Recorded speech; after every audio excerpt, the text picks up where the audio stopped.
Hi అండి. ఈరోజు గోధుమ పిండితో sweet shop style aloo samosa ఎలా తయారు చేయాలో చూపిస్తాను. దీనికైతే నేను ఒక పెద్ద కప్పు గోధుమ పిండి తీసుకున్నాను. ఆ గోధుమ పిండిని వేరొక గిన్నెలోకి వేసుకోవాలి. అందులో ఓమ, ఉప్పు సరిపడి వేసుకోవాలి. కొంచెం నూనె వేసుకొని మంచిగా కలుపుకోవాలి. ఉప్పు, నూనె అనేది పిండి మొత్తానికి మంచిగా కలుపుకోవాలి. ఇలా మనం పట్టుకుంటే ముద్దలా కావాలి పొడిపిండి. ఇప్పుడు దీంట్లో సరిపడు వాటర్ పోసుకొని మంచిగా కలుపుకోవాలి. ఈ పిండి అనేది గట్టిగా కలుపుకోవాలి. మెత్తగా లూజ్గా కలుపుకోకూడదు. గట్టిగా కలుపుకోవడం వల్లనే మనకు సమోసాలు అనేవి మంచిగా వస్తాయి. ఈ విధంగా కలిపి పక్కకు పెట్టుకోవాలి.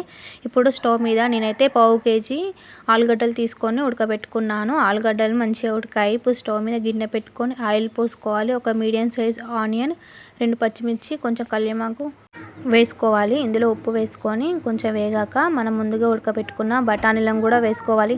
బఠానీలు కూడా ఆనియన్స్, పచ్చిమిర్చితోని బాగా ఫ్రై అవుతాయి.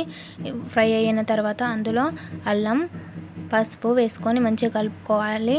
ముందుగా మనం స్మాష్ చేసుకున్న ఆలుగడ్డలను కూడా కలుపుకోవాలి. ఒక 5 మినిట్స్ అలా పెడితే మనకు ఆలుగడ్డ మంచిగా ఫ్రై అవుతుంది. చాలా టేస్టీగా ఉంటుంది. ఇందులోనే మనం కొంచెం సరిపడా ఉప్పు వేసుకోవాలి. ఉప్పు వేసుకున్నాక మంచిగా ఫ్రై చేసుకోవాలి.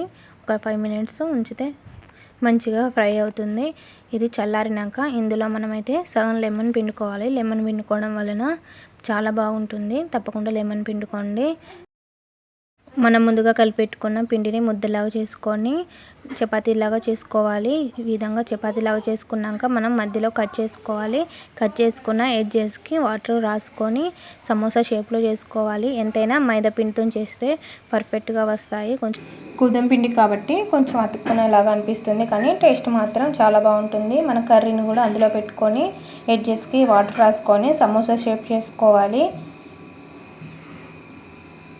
వీటిని మనం ముందే స్టవ్ మీద ఆయిల్ పెట్టుకోవాలి. ఆయిల్ అనేది బాగా వేడి కాకూడదు. సిమ్లో పెట్టుకొని ఉంచుకోవాలి. నార్మల్ వేడి మీదనే వీటిని కాల్చుకుంటే చాలా బాగుంటుంది. ఎప్పుడు కానీ సమోసాలైనా కర్రీలైనా హై ఫ్లేమ్ మీద కాల్చుకోకూడదు. బంకలా ఇట్లా సాగినట్టు ఉంటాయి, పూరీలాగా ఉంటాయి. సిమ్లో పెట్టుకొని మనం సమోసాలు అనేది కాల్చుకోవాలి. చాలా బాగుంటాయి, క్రిస్పీగా ఉంటాయి. ఈ విధంగా గోధుమ పిండితో సమోసాలు అయితే చేసుకోవచ్చండి. చాలా బాగుంటాయి.